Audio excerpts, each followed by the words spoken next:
नमस्कार दोस्तों आज की क्लास में हम बाल विकास एवं शिक्षा शास्त्र या जिसे हम सीडीपी कहते हैं इसका प्रैक्टिस सेट नंबर 3 देखेंगे। तो दोस्तों यदि आप लोग इससे पहले की वीडियो नहीं देखे हैं तो डिस्क्रिप्शन में लिंक मिल जाएगा, वहां जाकर देख सकते हैं। दोस्तों ये जो क्लास है यह C TET, UP TET, super TET, Bihar super TET या हरियाणा टेट या जहाँ भी सीडीपी से संबंधित प्रश्न पूछे जाते हैं उन सभी प्रतियोगी परीक्षाओं के लिए अति महत्वपूर्ण क्लास है। दोस्तों यहाँ पर प्रश्नों के साथ साथ डिटेल भी कराया जाता है, जिससे आपके जो प्रश्न के कन्फ्यूजन रहते हैं वह दूर हो जाते हैं और आपको 30 क्वेश्चन की जगह लगभग 90 प्लस क्वेश्चन तैयार हो जाते हैं। तो दोस्तों यदि आप लोग इसी तरीके से सभी विषय की फ्री क्लास पाना चाहते हैं तो चैनल को सब्सक्राइब करें, लाइक करें, दोस्तों ज़्यादा शेयर करें। तो दोस्तों आज की क्लास का हमारा पहला क्वेश्चन है कि वह मापनी जिसमें अंतराल के समस्त गुण के साथ परम शून्य भी हो कौन सी मापनी कहलाती है। कह रहा है कि वह कौन सी मापनी है जिसमें अंतराल के समस्त गुण के साथ परम शून्य भी होता है, वह कौन सी मापनी है। नामित मापनी, क्रम सूची मापनी, अंतराल मापनी या अनुपात मापनी। कि जिसमें अंतराल के समस्त गुण के साथ परम शून्य भी होता है वह होती है आपकी अनुपात मापनी। तो दोस्तों राइट आंसर हो जाएगा ऑप्शन नंबर 4। यदि बात की जाए कि अनुपात मापनी क्या होती है तो दोस्तों अनुपात मापनी मानव व्यवहार की बुद्धि क्षमता मापने का एक यंत्र है। तो अनुपात मापनी क्या है? तो अनुपात मापनी मानव व्यवहार की बुद्धि क्षमता मापने का एक यंत्र है। कह रहा है कि जिसमें अंतराल मापनी के समस्त गुणों के साथ परम शून्य भी होता है। इसमें कह रहा है कि जो अंतराल मापनी होती है इसके भी गुण पाए जाते हैं और इसके साथ परम शून्य भी होता है, इसी को हम अनुपात मापनी कहते हैं। तो दोस्तों ये पूछे कि अनुपात मापनी का कार्य क्या है, तो मानव व्यवहार की बुद्धि क्षमता मापने का कार्य करता है। कौन? अनुपात मापनी। नेक्स्ट क्वेश्चन है कि फ्रायड के अनुसार हमारे मूल्यों का आंतरीकरण किसमें होता है? इदम में, अहम में, पराहम में या परिस्थितियों में। दोस्तों कह रहा है कि जो फ्रायड ने मनोविश्लेषणात्मक सिद्धांत दिया है इसमें हमारे मूल्यों का जो आंतरीकरण होता है किस अवस्था में होता है। तो दोस्तों यदि कहा जाए कि किस अवस्था में होता है तो वह होता है आपके पराहम में। पराहम क्या होता है? तो दोस्तों देख लेते हैं कि पराहम क्या होता है, इदम क्या होता है या अहम क्या होता है। तो दोस्तों यदि बात की जाए कि सिगमंड फ्रायड ने कौन सा सिद्धांत दिया था, तो सिगमंड फ्रायड ने मनोविश्लेषणात्मक सिद्धांत दिया था और इसी सिद्धांत के अंतर्गत फ्रायड ने व्यक्तित्व या पर्सनालिटी को 3 भागों में बांटा था। कितने भागों में? 3 भागों में बांटा था। पहला आपका इदम या ईडो था, दूसरा आपका ईगो या अहम था, तीसरा आपका परा अहम या सुपर ईगो था। तो दोस्तों देख लेते हैं बारी बारी से इदम क्या होता है, अहम क्या होता है, पराहम क्या होता है। तो दोस्तों इदम जो है यह कह रहा है कि इसमें व्यक्ति की शारीरिक व मूल आवश्यकताएं जैसे भूख, प्यास, सेक्स आदि को सेटिस्फाई करना होता है। कह रहा है कि जो इदम या इड होता है इसमें व्यक्ति की शारीरिक या मूल आवश्यकताएं होती हैं, शामिल होती हैं और व्यक्ति क्या करता है इन शारीरिक आवश्यकताओं या मूल आवश्यकताओं की सिर्फ पूर्ति पर ध्यान देता है। यह ना तो समाज की चिंता करता है ना तो अपने नैतिक मूल्यों की चिंता करता है, यह सिर्फ अपनी इच्छाओं की पूर्ति करना चाहता है। कह रहा है कि यह सामाजिक आवश्यकताओं और नैतिक मूल्यों की चिंता किए बिना इच्छाओं की पूर्ति पर बल देता है।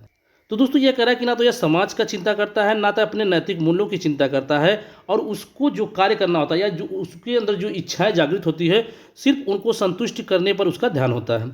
जैसे मान लीजिए आपका यदि कोई व्यक्ति चोरी कर रहा है, यदि कोई व्यक्ति चोरी करता है तो वह चोरी करते वक्त किसी चीज़ पर ध्यान नहीं देता। वह ना तो सोचता है कि हम पकड़े जाएंगे तो क्या होगा या कोई देख लेगा तो क्या होगा। उसको सिर्फ उस समय क्या होता है, सिर्फ वह होता है कि वह चोरी करके यहाँ से निकल जाए। तो दोस्तों एक तरीके से हम कह सकते हैं कि जो ईड या इदम है यह क्या करता है, यह अपनी इच्छाओं की पूर्ति के लिए कुछ भी कर सकता है, उसको किसी की चिंता नहीं होती है। जैसे मान लीजिए यदि चोरी करने की इच्छा जागृत हुई तो वह चोरी करेगा। दूसरा है आपका अहम या ईगो। दोस्तों यह कह रहा है कि यह आवश्यकताओं या इच्छाओं की संतुष्टि की योजना का निर्माण करता है और उसका इम्प्लीमेंटेशन करता है या परिणामों की चिंता करता है।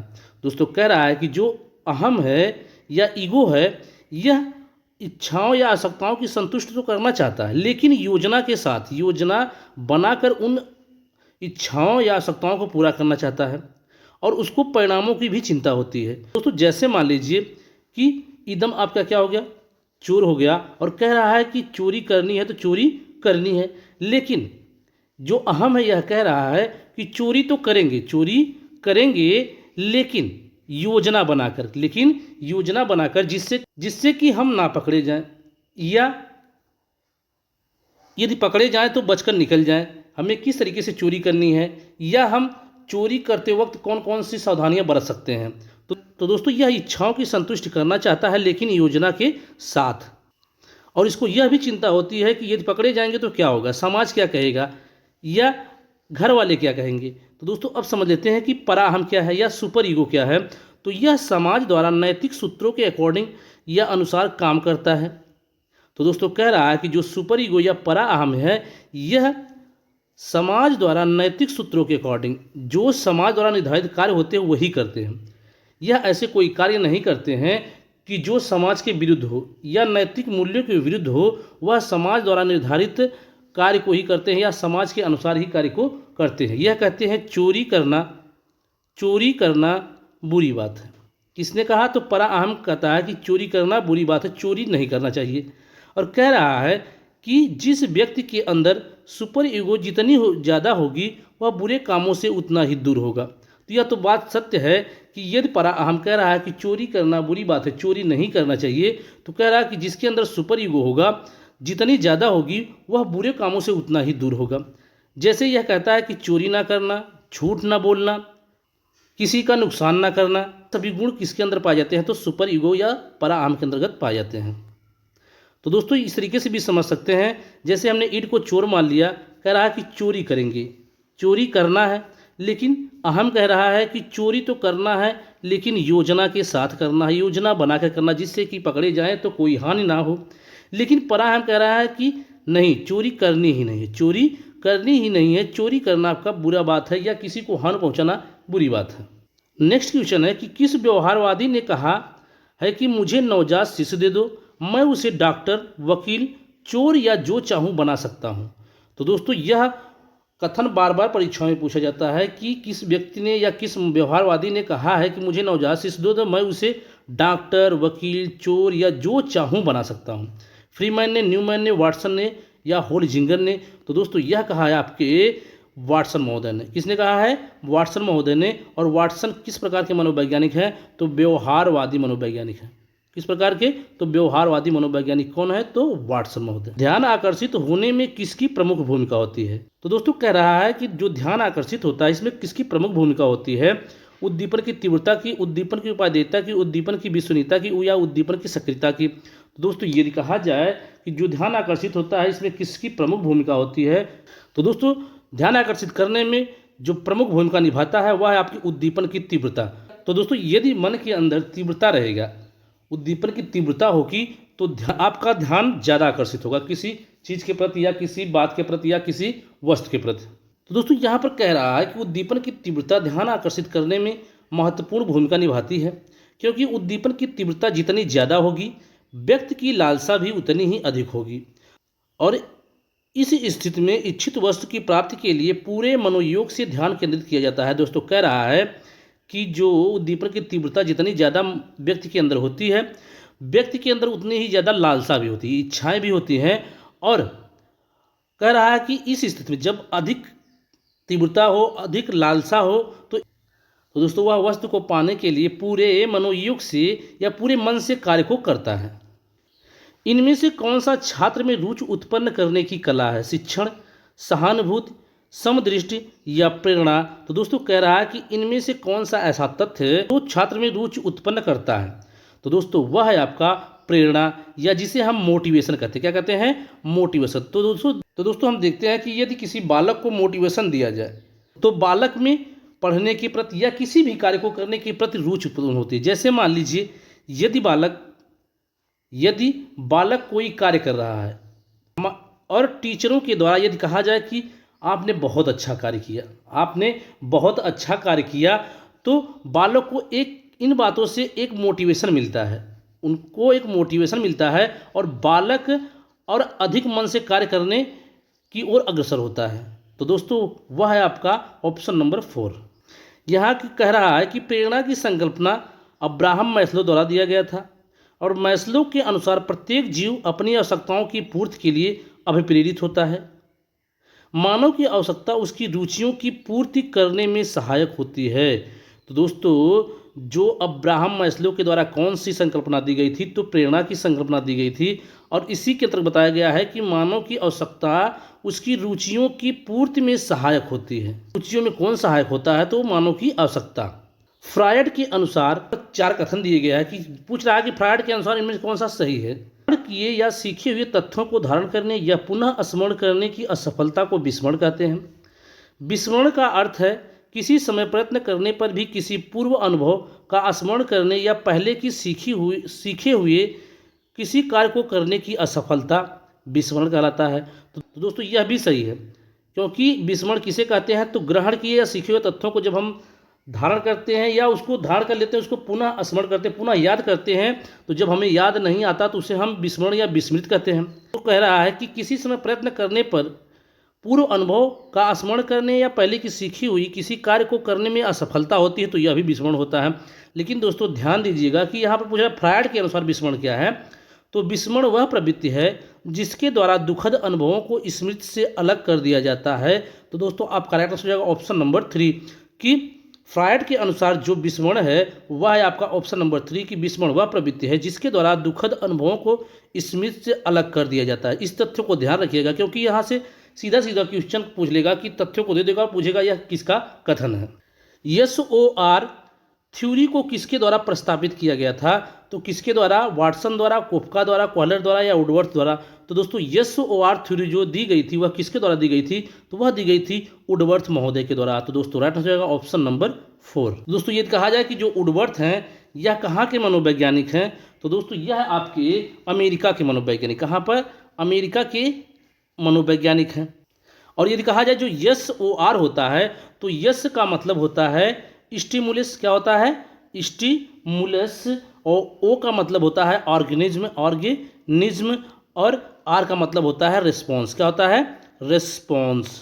ध्यान को केंद्रित करने की आंतरिक दशा क्या है, अवधि है, नवीनता है, रुचि है या आकार है।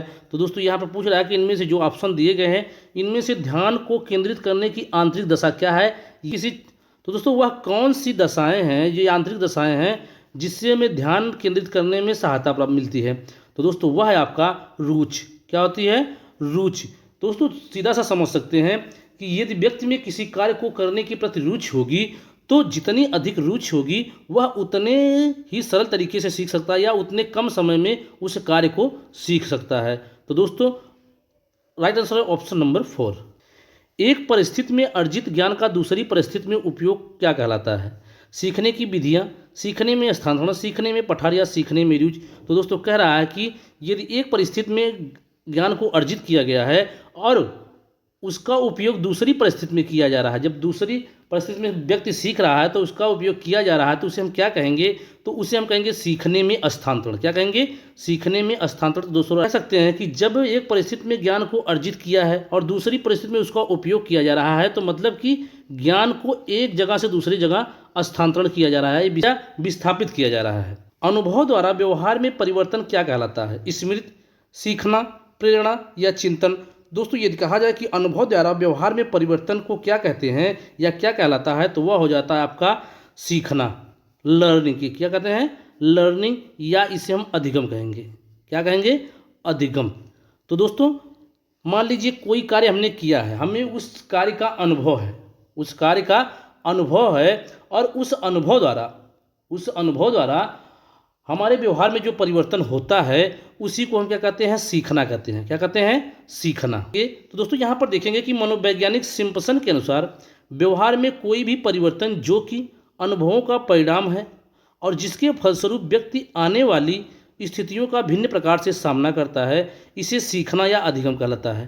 तो दोस्तों सिम्पसन के अनुसार क्या कह रहे हैं कि व्यवहार में कोई भी परिवर्तन वह अनुभवों का परिणाम होता है, वह अनुभवों के कारण होता है और जिसके फलस्वरूप व्यक्ति में आने वाली स्थितियों का भिन्न प्रकार से सामना करना पड़ता है। यह व्यक्ति भिन्न प्रकार की स्थितियों का सामना करता है तो वही आपका सीखना या अधिगम होता है।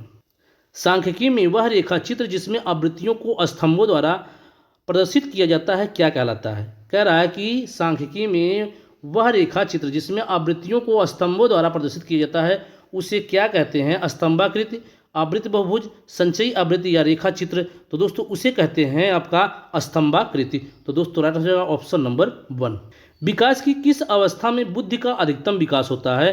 तो दोस्तों बुद्धि का सबसे अधिक विकास किस अवस्था में होता है? बाल्यावस्था में, शैशवावस्था में, किशोरावस्था में या प्रौढ़ावस्था में?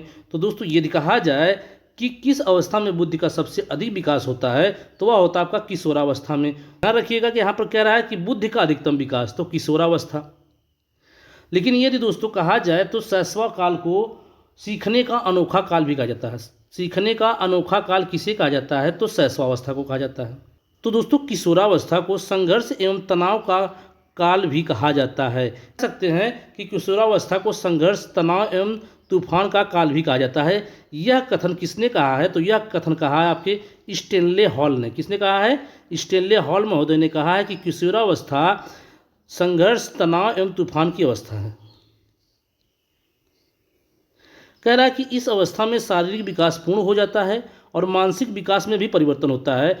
इस अवस्था तक आते आते बच्चों का जो शारीरिक विकास होता है वह पूर्ण हो जाता है और मानसिक विकास में भी कुछ परिवर्तन होते हैं। कह रहा है कि 16 वर्ष की अवस्था में पूर्ण मस्तिष्क का विकास होता है। यदि पूछे कि बच्चों का जो मस्तिष्क का विकास होता है या पूर्ण मस्तिष्क का विकास होता है किस वर्ष तक हो जाता है? तो 16 वर्ष की अवस्था तक। और कह रहा है कि पूर्ण मस्तिष्क का वजन उस समय 1200 से 1400 ग्राम के बीच होता है। शिशु का अधिकांश व्यवहार किस पर आधारित होता है? मूल प्रवृत्ति पर, नैतिकता पर, वास्तविकता पर या ध्यान पर? तो दोस्तों कह रहा है कि जो छोटा बालक या शिशु होता है उसका अधिकांश व्यवहार किस पर आधारित होता है? मूल प्रवृत्ति पर, नैतिकता पर, वास्तविकता पर या ध्यान पर? तो दोस्तों यदि कहा जाए कि शिशु का अधिकांश व्यवहार किस पर आधारित होता है तो वह आधारित होता है मूल प्रवृत्ति पर। किस पर? मूल प्रवृत्ति पर। तो दोस्तों राइट आंसर ऑप्शन नंबर 1। तो दोस्तों यदि कहा जाए कि मूल प्रवृत्ति का सिद्धांत किसने दिया था? तो मूल प्रवृत्ति का सिद्धांत आपके विलियम मैकडूगल ने दिया था। किसने दिया था? विलियम मैकडूगल महोदय ने मूल प्रवृत्ति का सिद्धांत दिया था। तो कहा जाता है कि शैशवावस्था बालक का निर्माण काल भी कहा जाता है। शैशवावस्था को क्या कहते हैं? बालक का निर्माण काल, और इसे सीखने का अनोखा काल भी कहते हैं। तो दोस्तों ध्यान रखिएगा, बहुत ही इंपॉर्टेंट है, पूछ लेगा कि बालक का निर्माण काल किस अवस्था को कहा जाता है? तो वह शैशवावस्था को कहा जाता है। और सीखने का अनोखा काल किस अवस्था को कहा जाता है? तो वह भी शैशवावस्था को कहा जाता है। कह रहा है कि शैशवावस्था में शिशु का व्यवहार मूल प्रवृत्तियों पर आधारित होता है, जैसे रोना, हंसना, स्वप्रेम की भावना। दोस्तों कह रहा है कि जो शिशु का व्यवहार होता है वह क्या होता है? वह अधिक से अधिक मूल प्रवृत्तियों पर आधारित होता है। और मूल प्रवृत्तियों पर जो व्यवहार आधारित होता है वह होता है आपका रोना, हंसना, स्वप्रेम की भावना या स्वयं को प्रेम करना। शैशवावस्था बालक के संपूर्ण भावी जीवन को प्रभावित करती है या करता है, इसलिए मनोवैज्ञानिकों ने शैशवावस्था को मानव जीवन का आधार माना है। तो दोस्तों यहाँ से आपका एक क्वेश्चन बनता है कि मानव जीवन का आधार किस अवस्था को कहा जाता है या किस अवस्था को माना जाता है? तो वह है आपका शैशवावस्था। कौन सा अवस्था है? तो वह है शैशवावस्था।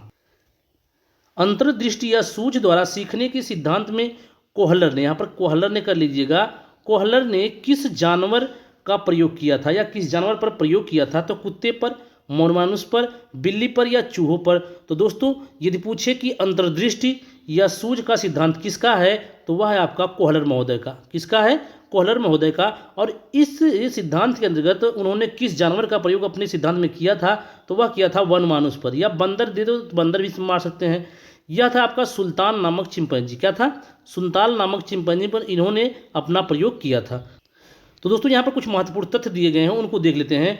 कह रहा कि अंतर्दृष्टि या सूझ का सिद्धांत देने का श्रेय जर्मन मनोवैज्ञानिक कोहलर को जाता है। तो अभी हमने बताया कि अंतर्दृष्टि या सूझ का सिद्धांत किसने दिया है? तो कोहलर महोदय यह कह रहे हैं। तो यहाँ पर कहा जा रहा है कि जिसने अपनी पुस्तक मेंटेलिटी ऑफ ऑप्स में वर्ष 1950 में प्रस्तुत किया गया था। तो दोस्तों अंतर्दृष्टि या सूझ का सिद्धांत जो दिया था उन्होंने किस पुस्तक के माध्यम से इसको प्रस्तावित किया था? तो मेंटेलिटी ऑफ ऑप्स। तो दोस्तों ये पूछे कि कोहलर की बुक का क्या नाम है? तो वह है आपका मेंटेलिटी ऑफ ऑप्स। अब यह कब प्रस्तावित की या प्रस्तुत की गई थी? तो सन 1925 में। कोहलर ने सूझ के सिद्धांत का प्रयोग वनमानुस या सुल्तान नामक चिंपैंजी पर किया था। कोहलर के अनुसार कल्पना जितनी अधिक होगी सूझ की क्षमता का विकास भी उतना ही अधिक होगा। तो दोस्तों कहेंगे कि कोहलर के अनुसार कह रहा है कि कल्पना जितनी अधिक होगी, बच्चों के अंदर जितनी कल्पना अधिक होगी, सूझ की समझ या समझने की क्षमता का विकास उतना ही अधिक होगा। यह आवश्यक नहीं है कि उच्च बुद्धिलब्ध वाले बच्चे डॉट डॉट में भी उच्च होंगे। कह रहा है कि सृजनात्मकता, अध्ययन, विश्लेषण या अच्छे अंक प्राप्त करने में कह रहा है कि इनमें से इन ऑप्शनों में से कौन सा ऐसा ऑप्शन है जिसमें कि यदि बालक उच्च बुद्धिलब्ध है तो क्या वह सृजनशीलता में भी उच्च हो सकता है, अध्ययन में भी उच्च हो सकता है, या विश्लेषण में भी उच्च हो सकता है, या अच्छे अंक प्राप्त करने में भी उच्च हो सकता है। तो किसमें आवश्यक नहीं है? तो दोस्तों यदि कहा जाए किसमें आवश्यक नहीं है तो वह है आपका ऑप्शन नंबर 1, सृजनशीलता में इसकी आवश्यकता नहीं है कि यदि व्यक्ति उच्च बुद्धिलब्ध वाला होगा तो वह सृजनशीलता में भी उच्च होगा। तो दोस्तों जबकि अध्ययन में यदि उच्च बुद्धिलब्ध वाला है तो वह अध्ययन में भी उच्च होगा, और विश्लेषण करने में भी यदि उच्च बुद्धिलब्ध वाला है तो वह भी उच्च होगा, और अच्छे अंक प्राप्त करने में भी यदि उच्च बुद्धिलब्ध वाला है तो वह अच्छे अंक प्राप्त कर सकता है। लेकिन सृजनशीलता में ऐसा नहीं है कि यदि बालक उच्च बुद्धिलब्ध वाला है तो वह सृजनशीलता में भी उच्च होगा। तो दोस्तों यहाँ पर कह रहा है कि किसी भी समस्या का संपूर्ण हल प्राप्त करने की योग्यता बुद्धि कहलाती है। तो दोस्तों यह कह रहा है कि कोई भी समस्या हो यदि उसको हल किया जाता है तो किसके माध्यम से किया जाता है? तो बुद्धि के माध्यम से किया जाता है। जबकि नवीन उत्पाद एवं नवीन खोज करने की क्षमता को सृजनशीलता कहते हैं। तो दोस्तों यदि कहा जाए कि सृजनशीलता क्या है, तो जो हम नई नई चीज़ों को बनाते हैं या नई नई चीज़ों का निर्माण करते हैं या नई नई चीज़ों की खोज करते हैं, वही आपका सृजनशीलता होता है। अधिगम में प्रभाव का नियम किस मनोवैज्ञानिक ने दिया था? तो दोस्तों पूछ रहा है कि जो अधिगम में प्रभाव का नियम है ये किस मनोवैज्ञानिक ने दिया था? पावलोव ने, स्किनर ने, वाटसन या थॉर्नडाइक ने? तो दोस्तों अधिगम में प्रभाव का नियम थॉर्नडाइक महोदय ने दिया था। तो दोस्तों थॉर्नडाइक ने सीखने का नियम दिया था। कौन सा नियम? सीखने का नियम। और सीखने के नियम के अंतर्गत इन्होंने 3 नियम बताए थे: तत्परता का नियम, प्रभाव का नियम और अभ्यास का नियम। तत्परता, प्रभाव का नियम और अभ्यास का नियम, यह किसके नियम है? तो यह बताया था आपके थॉर्नडाइक महोदय ने।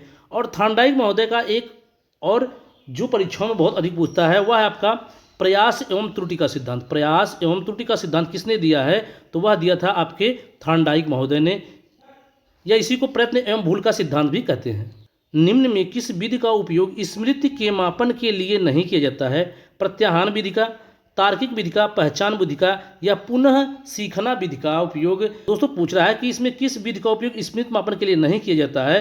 तो वह नहीं किया जाता है तार्किक विधि का, या तार्किक विधि का उपयोग स्मृति मापन के लिए नहीं किया जाता है। एक या अंतर्बोध परीक्षण, जिसे हम TAT के नाम से जानते हैं, का विकास किसके द्वारा किया गया?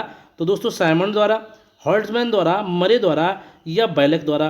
तो दोस्तों यदि कहा जाए कि प्रासंगिक या अंतर्बोध या TAT परीक्षण का विकास किसके द्वारा किया गया? तो मरे द्वारा, हेनरी मरे के द्वारा TAT परीक्षण का विकास किया गया। दोस्तों यदि मार्गन एवं मुरे दे तो भी हम मार सकते हैं कि मार्गन एवं मुरे, क्योंकि जो मरे थे या मुरे थे जो वह आपके मार्गन की सहायता से इस परीक्षण को अधिक सक्रिय बनाया था। दोस्तों यहाँ पर कह रहा है कि प्रासंगिक अंतर्बोध प्रशिक्षण जो TAT है यह व्यक्तित्व मापन का एक परीक्षण है। तो किस प्रकार का एक मापन है या किस प्रकार का परीक्षण है? तो ये व्यक्तित्व मापन का एक परीक्षण है। और इस परीक्षण का विकास 1935 में कब हुआ था? तो सन 1935 में हार्वर्ड विश्वविद्यालय के शिक्षक हेनरी मुरे द्वारा किया गया था। किसके द्वारा? तो वह कहाँ के शिक्षक थे? तो वह हार्वर्ड विश्वविद्यालय के शिक्षक थे और उन्होंने सन 1935 में इस परीक्षण को प्रस्तावित किया था। TAT परीक्षण में 31 कार्डों का प्रयोग किया जाता है। कितने कार्डों का? तो 31 कार्डों का प्रयोग किया जाता है, जिसमें एक कार्ड सादा रहता है। 31 कार्डों में एक कार्ड क्या होता है? सादा रहता है। तथा परीक्षण के समय एक व्यक्ति पर अधिकतम 20 कार्डों का प्रयोग किया जाता है। दोस्तों 31 कार्ड कुल होते हैं, उसमें एक सादा होता है, और एक व्यक्ति पर अधिकतम कितने कार्डों का उपयोग कर सकते हैं? तो 20 कार्डों का। कह रहा है कि प्रत्येक कार्ड पर अलग अलग विषय पर अलग अलग चित्र बने होते हैं।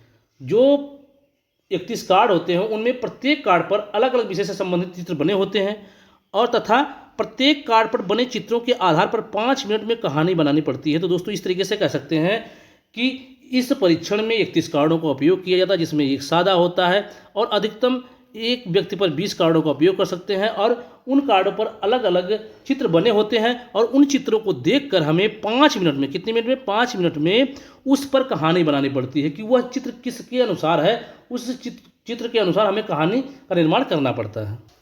मनोविज्ञान का शिक्षा के क्षेत्र में सबसे बड़ा योगदान क्या है? विषय केंद्रित शिक्षा, शिक्षक केंद्रित शिक्षा, क्रिया केंद्रित शिक्षा या बाल केंद्रित शिक्षा। तो दोस्तों पूछ रहा है कि जो मनोविज्ञान का शिक्षा के क्षेत्र में सबसे बड़ा योगदान है वह है आपका बाल केंद्रित शिक्षा। तो दोस्तों अभी हम देखते हैं कि चाहे स्कूल हो या कोई भी स्थान हो, बालक को सबसे अधिक प्रधानता दी जाती है। जो पाठ्यक्रम होता है या जो शिक्षक होते हैं वह बालक के अंतर्गत ही उसकी पढ़ाई को आगे की ओर अग्रसर करते हैं। तो दोस्तों मनोविज्ञान का जो शिक्षा के क्षेत्र में सबसे बड़ा योगदान है वह है बाल केंद्रित शिक्षा या शिक्षा को बाल केंद्रित बनाना। निम्नलिखित में कौन सा वृद्धि और विकास के सिद्धांतों से संबंधित नहीं है? निरंतरता का सिद्धांत, वर्गीकरण का सिद्धांत, समन्वय का सिद्धांत या वैयक्तिकता का सिद्धांत। तो दोस्तों पूछ रहा है कि इनमें से कौन सा सिद्धांत वृद्धि और विकास से संबंधित नहीं है? तो वह है आपका वर्गीकरण का सिद्धांत, वृद्धि और विकास से संबंधित नहीं है। तो दोस्तों यदि कहा जाए कि वृद्धि एवं विकास सतत चलने वाली एक ऐसी प्रक्रिया है जो बालक को असहाय शिष्य आत्मनिर्भर प्रौढ़ बनाती है। जो बालक में वृद्धि और विकास होता है वह क्या होता है? एक असहाय बालक जो कुछ ना जानता हो उसको आत्मनिर्भर तथा प्रौढ़ बनाती है। विकास के सिद्धांत निम्नवत है जिससे विकास की प्रक्रिया नियंत्रित होती है। तो वह कौन कौन से सिद्धांत है इसको देख लेते हैं। पहला आपका निरंतरता का सिद्धांत, दूसरा है आपका समन्वय का सिद्धांत या इसी को एकीकरण का सिद्धांत कहते हैं, तीसरा है आपका वैयक्तिकता का सिद्धांत, चौथा है आपका वंशानुक्रम व वातावरण की अंतः क्रिया का सिद्धांत, और पांचवा है आपका विकास क्रम का सिद्धांत। विकास क्रम का सिद्धांत पांचवा है। तो सिद्धांतों को याद रखिएगा कि विकास के सिद्धांत कौन कौन से हैं? निरंतरता का सिद्धांत, समन्वय का सिद्धांत, व्यक्तिगत का सिद्धांत, वंशानुक्रम का सिद्धांत या विकास क्रम का सिद्धांत। कक्षा शिक्षण में पाठ प्रस्तावना या सोपान सीखने के किस नियम पर आधारित है? प्रभाव का नियम, सादृश्यता का नियम, तत्परता का नियम या साहचर्य का नियम। तो दोस्तों कह रहा है कि कक्षा शिक्षण में जो पाठ या प्रस्तावना या सोपान सीखा जाता है वह किस नियम पर आधारित है? तो वह आधारित है आपका तत्परता का नियम। किसका? तत्परता का नियम। दोस्तों तत्परता क्या होती है कि यदि बालक किसी कार्य करने के लिए जितना अधिक तत्पर होता है वह उतने मन से या उतने अच्छे तरीके से उस कार्य को कर सकता है। यहाँ पर एक तथ्य दिया गया कि भाटिया के अनुसार तत्परता या किसी कार्य के लिए तैयार होना युद्ध को आधा विजय कर लेना। अर्थात कहने का अर्थ है कि जब कोई बालक किसी कार्य को करने के लिए तत्पर होता है तो बालक उसी समय उस कार्य को आधा समझ लीजिए कर लीजिए, क्योंकि जब बालक तत्पर होता है तो उस कार्य को अधिक अच्छे ढंग से कर सकता है। संप्रत्यय निर्माण का प्रथम सोपान क्या है? तो दोस्तों जो संप्रत्यय का निर्माण होता है पूछ रहा है कि इसका प्रथम सोपान क्या है? सामान्यीकरण, विभेदीकरण, प्रत्यक्षीकरण या पृथक्करण। तो दोस्तों संप्रत्यय निर्माण का जो प्रथम सोपान है वह है आपका प्रत्यक्षीकरण। तो दोस्तों देख लेते हैं कि जो संप्रत्यय या संकल्पना निर्माण का सोपान होता है वह किस तरीके से चलता है।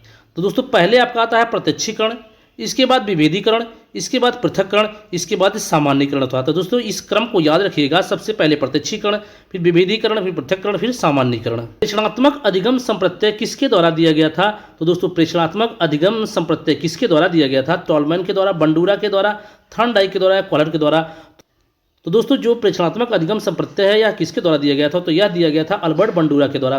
तो दोस्तों यदि कहा जाए कि प्रेषणात्मक अधिगम संप्रत्यय या संकल्पना अल्बर्ट बंडूरा के द्वारा दिया गया था। इस संकल्पना के तहत बालक के व्यवहार का निरीक्षण किया जाता है। तो इस संकल्पना के तहत बालक का क्या किया जाता है? तो बालक के व्यवहार का निरीक्षण किया जाता है कि बालक कितना सीखा है या बालक किसी कार्य को करने के लिए कितना तत्पर है, तथा बालक को उचित एवं सकारात्मक निर्देश दिए जाते हैं ताकि बालक का मानसिक व शैक्षिक विकास हो सके। तो दोस्तों यदि कहेंगे कि इसका मुख्य उद्देश्य क्या होता है या बालक के व्यवहार के निरीक्षण करने का मुख्य उद्देश्य क्या होता है, तो बालक को उचित सकारात्मक निर्देश दिए जाते हैं और उस निर्देश के द्वारा यह कोशिश की जाती है कि बालक का जो मानसिक या शैक्षिक विकास अच्छे तरीके से हो सके।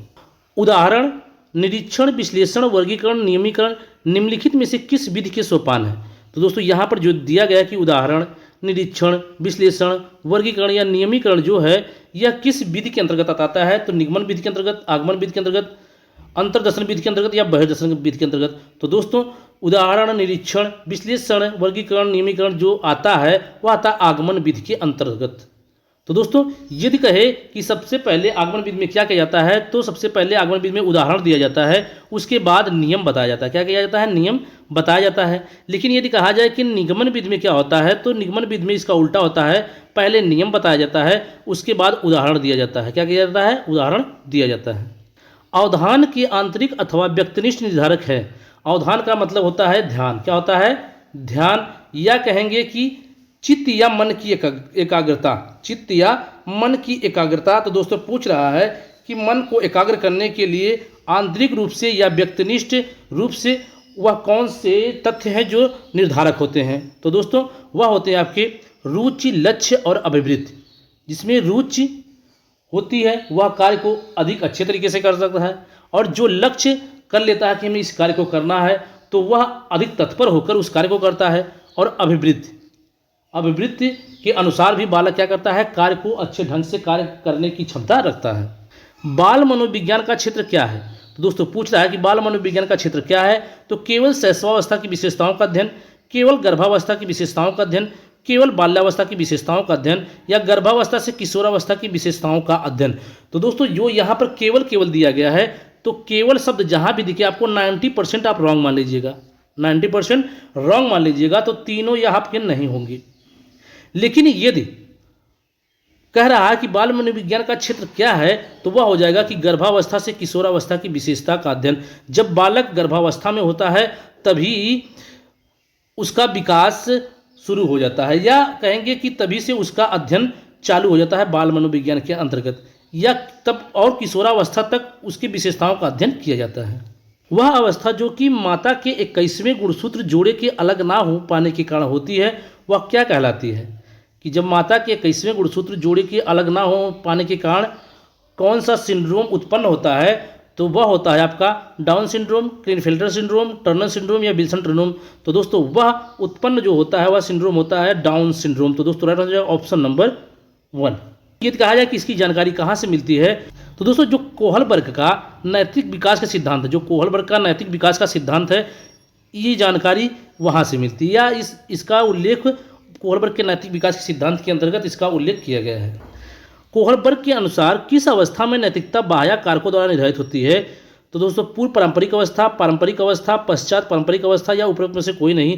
तो दोस्तों कह रहा है कि जो कोहलबर्ग ने नैतिक विकास का सिद्धांत दिया है, उनमें से जो नैतिकता होती है वह किस अवस्था में बाह्य कारकों द्वारा निर्धारित होती है। तो दोस्तों राइट आंसर हो जाएगा पूर्व पारंपरिक अवस्था में।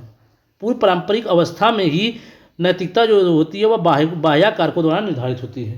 तो दोस्तों अभी हमने बताया कि नैतिक विकास का सिद्धांत किसने दिया है, तो लॉरेंस कोहलबर्ग ने दिया है। इन्होंने इसमें 3 प्रमुख अवस्थाएं बताई हैं। पहला है आपका पूर्व परंपरागत स्तर, या इसे हम प्राक रूढ़िगत स्तर कहते हैं। दूसरा है आपका परंपरागत स्तर, इसे रूढ़िगत नैतिक स्तर कहते हैं। और तीसरा है आपका उत्तर रूढ़िगत स्तर। तो दोस्तों हमने देखा कि नैतिक विकास के सिद्धांत में कोहलबर्ग ने 3 अवस्थाओं को बताया है, पूर्व परंपरागत स्तर और उत्तर रूढ़िगत स्तर। निम्न में कौन सा सही क्रम है। तो दोस्तों यहाँ पर पूछ रहा है कि इनमें से कौन सा सही क्रम है। तो दोस्तों यदि सही क्रम की बात की जाए या राइट आंसर की बात की जाए, तो दोस्तों हो जाएगा ऑप्शन नंबर 4। दोस्तों क्योंकि जो सबसे पहले अंडाणु का निर्माण होता है, सबसे पहले अंडाणु का निर्माण होता है, फिर शुक्राणु का निर्माण होता है, और अंडाणु और शुक्राणु मिलकर दोनों युग्मनज का निर्माण करते हैं। किसका निर्माण करते हैं, युग्मनज का निर्माण करते हैं। और युग्मनज का निर्माण करके, और जब युग्मनज का निर्माण हो जाता है तो ब्लास्टोसिस्ट क्रिया द्वारा शिशु का निर्माण होता है। किसका निर्माण होता है, तो शिशु का निर्माण होता है। तो दोस्तों यदि कहा जाए कि इनमें से कौन सा सही क्रम है, तो पहले अंडाणु, फिर शुक्राणु, फिर युग्मनज, फिर ब्लास्टोसिस्ट क्रिया, फिर इसके बाद शिशु का निर्माण होता है। अंतर्मुखी, बहिर्मुखी एवं उभयमुखी व्यक्तित्व का वर्गीकरण किसके द्वारा किया गया था। तो दोस्तों यहाँ पर कह रहा है कि अंतर्मुखी व्यक्ति, बहिर्मुखी व्यक्ति या उभयमुखी व्यक्ति के बारे में किस मनोवैज्ञानिक ने बताया था। तो क्रेचनर ने, युंग द्वारा, सेल्डन द्वारा, या स्प्रेंजर द्वारा। तो दोस्तों यदि कहा जाए कि इसके बारे में किसने बताया था, तो इसके बारे में बताया था आपके युंग महोदय ने। तो दोस्तों राइट आंसर हो जाएगा ऑप्शन नंबर 2।